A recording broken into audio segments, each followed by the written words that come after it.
it's the most peaceful place in the world, but I don't. Imagine a world where the ice beauty of a continent remains pristine for the generation to come. Imagine a place which is untouched by the greed, untouched by the war, and yet its future depends on us. So you must be wondering कि हम किस बारे में बात कर रहे हैं. So first, look at these images taken by the European state agencies so that you can understand of what I am talking about. इस कॉन्टिनेंट की सफ़ेद बर्फीली ज़मीन पर अचानक अपीयर होते हुए कुछ मिस्टीरियस ग्रीन पैचेस को आप देख सकते हैं, जो शॉकिंगली लगातार बढ़ते ही जा रहे हैं और जिन्हें अब हम स्पेस से भी ईजिली देख सकते हैं. पर अचानक इस कॉन्टिनेंट पर ये ग्रीन पैचेस क्या हैं? फिलहाल आप समझ ही गए होंगे कि मैं बात कर रही हूँ अंटार्कटिका कॉन्टिनेंट की. तो hello everyone, I am Samiksha and today we will dive into a very inspiring topic, Antarctica 2047. Antarctica एक ऐसी जगह जो दुनिया के सबसे मिस्टीरियस और प्रिस्टीन कॉन्टिनेंट में से एक है. एक ऐसी जगह जो सबसे ठंडी तो है पर ग्लोबल वार्मिंग का इफेक्ट से सबसे ज़्यादा गर्म है. एक ऐसी जगह जो न केवल बर्फ़ का समुंदर है बल्कि हमारी जनरेशन की सर्वाइवल का सवाल भी है. ये है हमारा climate regulator, biodiversity hub, fresh water reserve और भी बहुत कुछ. क्यों साइंटिस्ट इसकी बर्फ पर जम रहे हरी परत को लेकर डरे हुए हैं? आखिर ऐसा क्या अंटार्कटिका को फेस करना पड़ रहा है? चलिए शुरू करते हैं.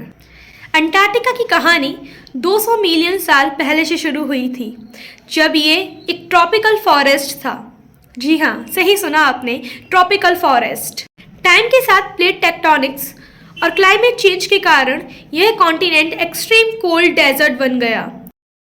1820 में explorer admiral Fabian Godwin von ने पहली बार इस आइसी कॉन्टिनेंट को डिस्कवर किया.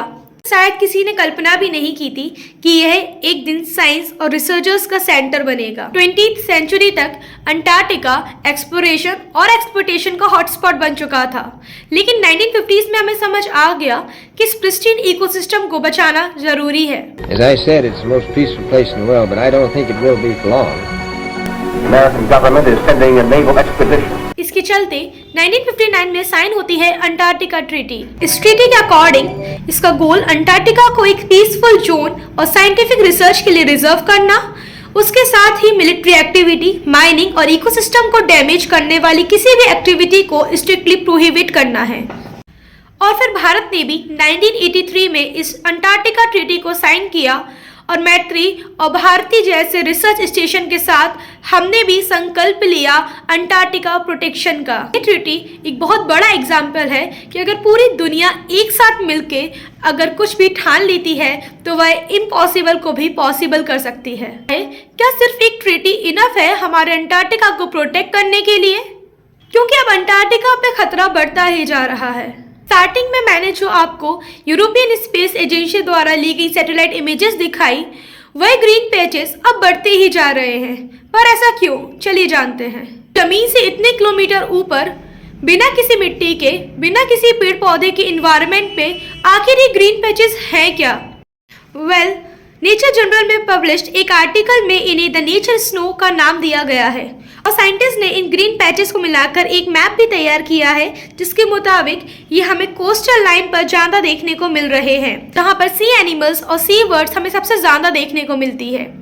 सैटेलाइट से कैप्चर ये इमेजेस हमें बताती हैं कि 1986 से 2004 में अगर देखा जाए तो अंटार्कटिका की ग्रीन होने में 2016 से 2021 तक 45% का जंप आया है. कैम्ब्रिज यूनिवर्सिटी और इन रिसर्चेस को कंबाइन करते हुए हमें पता चलता है कि इन ग्रीन पैचेस के पीछे एक माइक्रोस्कोपिक एल्गी जिम्मेदार है, लास्ट 35 ईयर्स में जिनकी ग्रोथ अब काफ़ी ज़्यादा हो गई है. पर अब सवाल आता है कि ऐसा क्यों? वेल, इसके डेवलप होने के पीछे रिसर्चर्स ग्लोबल वार्मिंग को जिम्मेदार मानते हैं. चलिए आसान भाषा में समझते हैं ऐसा क्यों. तो देखिए, ग्लोबल टेम्परेचर इंक्रीज होने की वजह से जैसे जैसे अंटार्कटिका गर्म हो रहा है, वहाँ एक अनयूजुअल प्रोसेस स्टार्ट हो गई है, जिसमें अंटार्कटिका में बढ़ती हीट के कारण आइस मेल्ट होते होते छोटे छोटे वाटर पॉकेट्स बना रही हैं. और जब ये वाटर पॉकेट सी बर्ड्स, सी एनिमल्स जैसे सील द्वारा छोड़े गए नाइट्रोजन, फॉस्फोरस और सल्फर जैसे रिच न्यूट्रिशंस के कांटेक्ट में आती हैं, तो वह वेस्ट फर्टिलाइजर्स की तरह काम करती हैं, जो एक माइक्रोस्कोपिक सिंगल सेल एल्गी को जन्म देती है। और यही एक रीज़न है कि ये ग्रीन पैचेस हमें सी एनिमल्स, सी बर्ड्स की कॉलोनी में 60% ज़्यादा दिखाई दे रहे हैं। सालों पहले ये पॉसिबल नहीं था, क्योंकि इस एल्गी को जन्म लेने के लिए एक पर्टिकुलर टेम्परेचर चाहिए होता है, और अंटार्कटिका का टेम्परेचर इतना ज़्यादा एक्सट्रीम था कि इस एल्गी का जन्म ले पाना पॉसिबल ही नहीं था। पर अब जैसे जैसे ग्लोबल वार्मिंग इंक्रीज हो रही है, वैसे वैसे अंटार्कटिका का टेम्परेचर ऑलमोस्ट थ्रेशोल्ड पर आ चुका है, जो कि इस एल्गी को जन्म लेने के लिए एक फेवरेबल कंडीशंस बनाता है।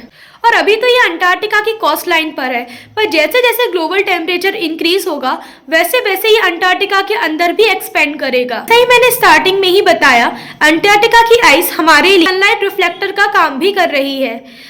लेकिन जैसे जैसे ये ग्रीन पैचेस चारों तरफ फैल जाएंगे और एक मेजर पोर्शन को कवर करेंगे, वैसे ही सनलाइट रिफ्लेक्ट करने की जगह एब्जॉर्ब करना चालू हो जाएगी, जिसका इफेक्ट इस ग्रीन पैचेस के पड़े नीचे मोटी बर्फ पर पड़ेगा। और अगर वो बर्फ पिघलना चालू हो गई, जैसे जैसे ये पानी समुद्र में मिलता जाएगा, वैसे वैसे हमें ग्लोबल सी लेवल पर बहुत तेजी से राइज से देखने को मिलेगा। और अगर ऐसा हुआ तो हमारा इक्वेटर इनहेबिटेबल हो जाएगा, और 65% तक वाटर लेवल इंक्रीज होने की वजह से अब हमारा वर्ल्ड कुछ ऐसा दिखेगा, जहां कॉन्टिनेंट के मेजर हिस्से पूरी तरीके से पानी के नीचे डूब चुके होंगे। और ऐसा हो, ये हम में से कोई नहीं चाहेगा।